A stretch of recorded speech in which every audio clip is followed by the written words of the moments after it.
కాదు కాదు చాలా కనుక మాత్రం అమ్మా 7 పుష్పాలు వికరిస్తున్నాయి. పుష్పాలు వందల మంది ఆరగించినట్టయితే అంగళ మందు ఆరగించినట్టయితే ఒక పుష్పం తింటే ఒక సంతానం అవుతుందమ్మా. 7 తిన్నట్టయితే 7 సంతానం అవుతుంది. ఎప్పుడైతే చెప్పవాలి కదా సరి దేవులమ్మలో ఇళ్ళ లోపల ఎప్పుడైతే ఉండి మరి కొడి లోపల 7 కొట్టు మళ్ళీ ఇత్తు వేసిందో సప్త సాగరాలు వెళ్ళిపోయేదమ్మా. తల్లి దేవులమ్మ 7 కొట్టు మళ్ళీ కట్టిపోయారు మాత్రము. 7 బిందెలు వస్తున్నది మాకు 7 బిందెలు వస్తున్నది. 7వ రోజు ఉదయం 4 గంటల మాత్రము చాలా వికటిస్తున్నాయి అమ్మ. చాలా గంటల మాత్రం పుష్పాలు వికటిస్తున్నాయి. కొట్టు ఆ పక్కన ఆపలేక అటువంటి 7 పుష్పాలు ఒకసారి తిందామనుకోని ఒకటి తింటే ఒక సంతానం అవుతుంది అనుకోని 7 చెప్పి కనుక మాత్రము అంగళ మంది అరిగిస్తుంది అమ్మా. అటువంటి కొట్టు ఆ పక్కన ఒప్పుకోలేక తల్లి దేవులమ్మ ఒక పుష్పం తింటే ఒక సంతానం అవుతుంది అనుకోని 7 దినాల వరకు ఆరగించిన అర్ధ గడియలో ఎవరింపులు మేవరింపులే అరగించిన అర్ధ గడియలో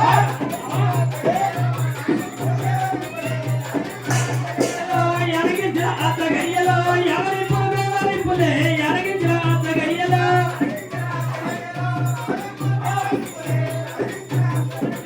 ఒకటో వాకరి ఆగేమో ఒకరిద్దరు ఉంటావంటే ఒకటో వాకరి ఆగేమో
ఎప్పుడైతే పేరు పెట్టవరకల్లా అటువంటి తల్లి దేవులమ్మ మరి ప్రహారీ గోడ కట్టి పిల్లలు కనుక మాత్రము